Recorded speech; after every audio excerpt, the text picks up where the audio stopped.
Hello wildflowers, and welcome to The Rambling Rose, a series where I invite you to join me, an Australian artist, author and cottage witch, as I paint the pages of my new book, create an enchanted fairy garden, and attempt to live my best wild, green, crafty, creative and altogether enchanted life. In this episode, we'll be exploring the local forest and my garden in search of the signs of winter's end, those beautiful early blooming flowers that herald the return of the light and the hope that springs forth after the cold, dark winter days. We've just passed the pagan Sabbath Imbolc here in the Victorian Alps, which also aligns with the arrival of Djilba season, one of the 6 distinct seasons on the Indigenous calendar. Djilba begins in the last month of winter and brings with it an abundance of gorgeous native wildflowers that decorate the bush landscape in white, golden yellow and brilliant purple blooms.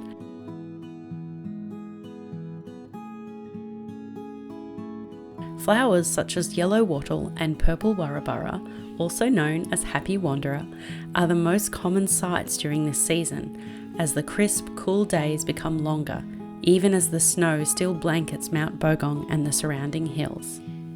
In this unique location, it is also the perfect climate for Victorian cottage garden flowers to thrive, and many of them have made their way into the wild places, carried by birds to the fields and riverbanks to join their native friends in a cheerful explosion of colour.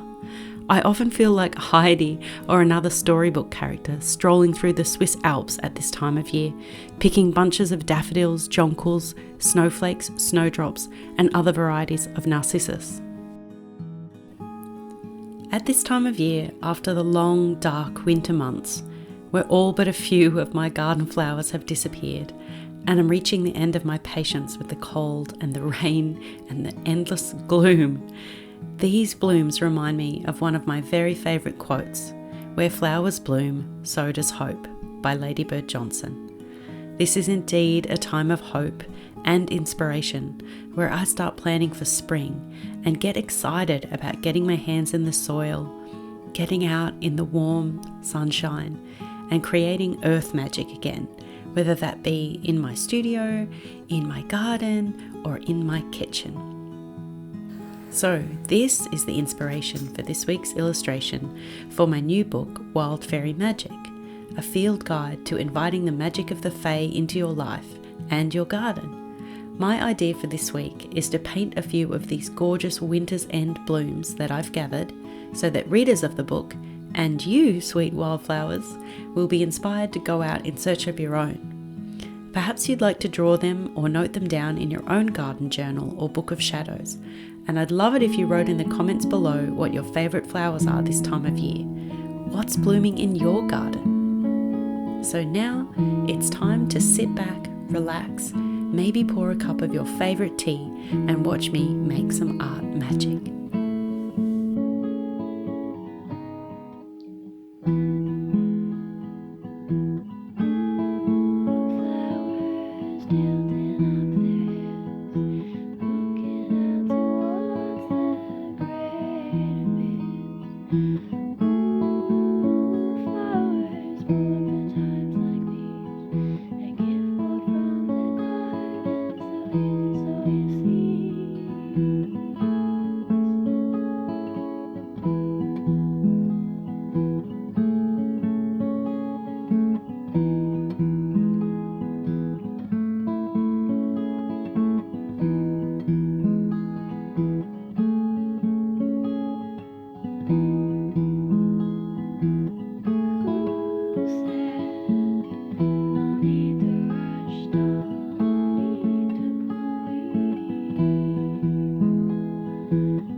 It's time to take a break for lunch, my darlings. So let's go and see what is growing in my veggie garden at this time of year and conjure up something delicious in my witchy kitchen. It's always so nourishing to make kitchen magic with ingredients grown in your own backyard.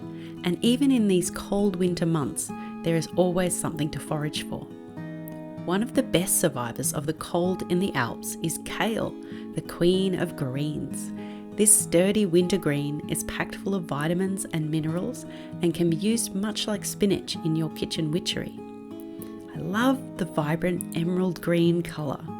Let's definitely use this in our lunch, shall we?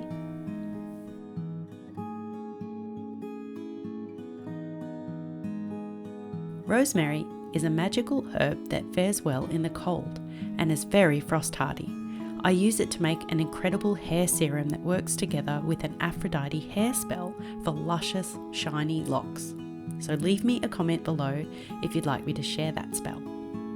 This herb is also fantastic for memory, so burning this essential oil while studying or learning a new skill is perfect. Let's pick some of this for lunch too. Another scrumptious ingredient that's abundant in my garden right now are eggs. Yes, foxglove and hollyhock have started laying again, which is so very exciting and another magical sign that the end of winter is close. So I'm thinking we should take all these ingredients and make a delicious quiche. We'll start by preheating the oven to 200 degrees Celsius and then grease a pie pan with some plant-based butter. Then we take some puff pastry. I've chosen a vegan brand that I love, and because it's pre-prepared, it's perfect for a busy art witch.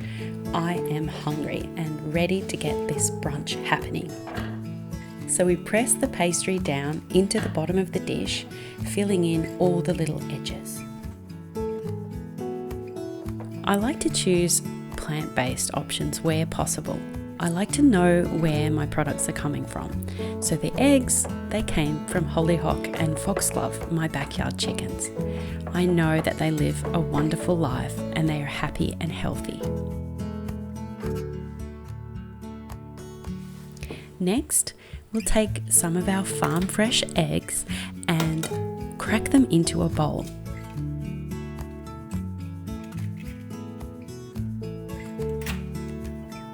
For this step, we just take 6 eggs and set 2 or 3 others aside for later. Whisk them together and then add your seasoning. Salt and pepper will do just fine.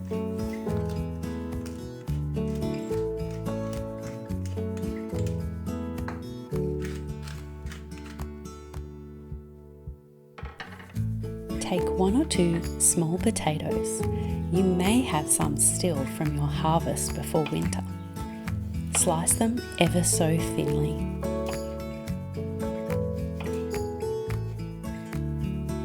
Pour the egg mixture gently into the pie base and place the potato slices all around.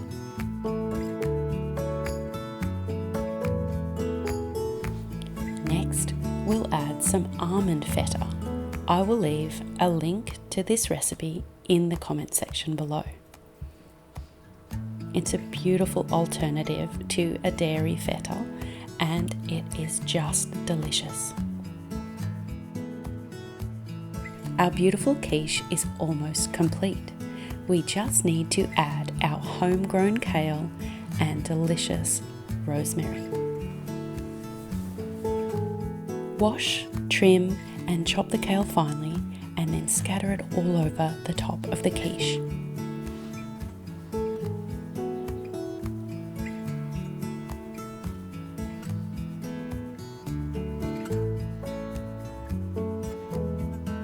Last but not least, we add our sprigs of rosemary.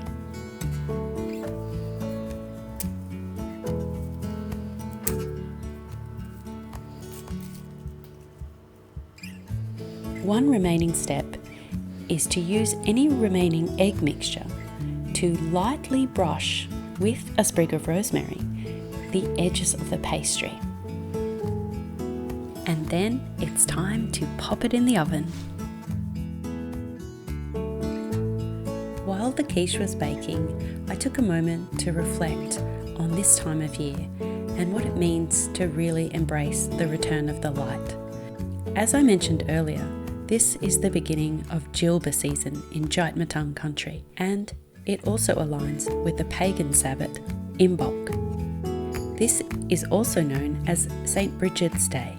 So I thought to myself, how about this be a brunch dedicated to the goddess Brigid?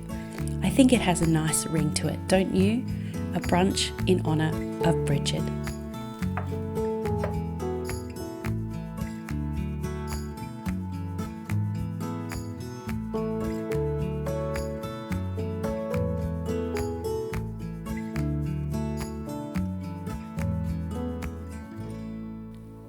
Just in time for brunch, as if by magic, the clouds cleared and the sun peeked out.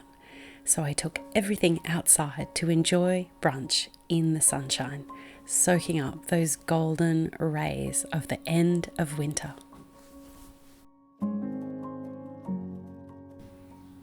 Even though so many of my beautiful spring and summer flowers have all faded away, it still brings me so much joy to spend time in my garden, and I know that the fairies love it too.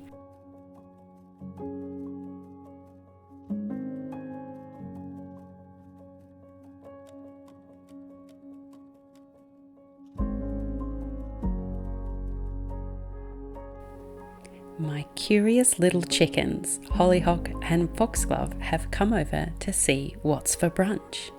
I wonder if they know.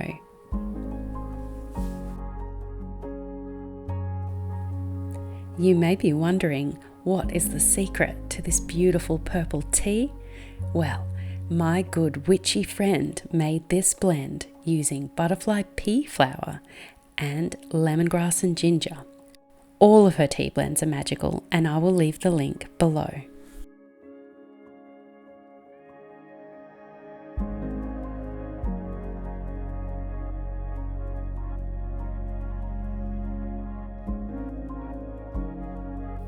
Well, after that utterly magical brunch in the winter sunshine, it's time to return to my art studio, pick up my paintbrush, and finish the illustration of winter's end blooms.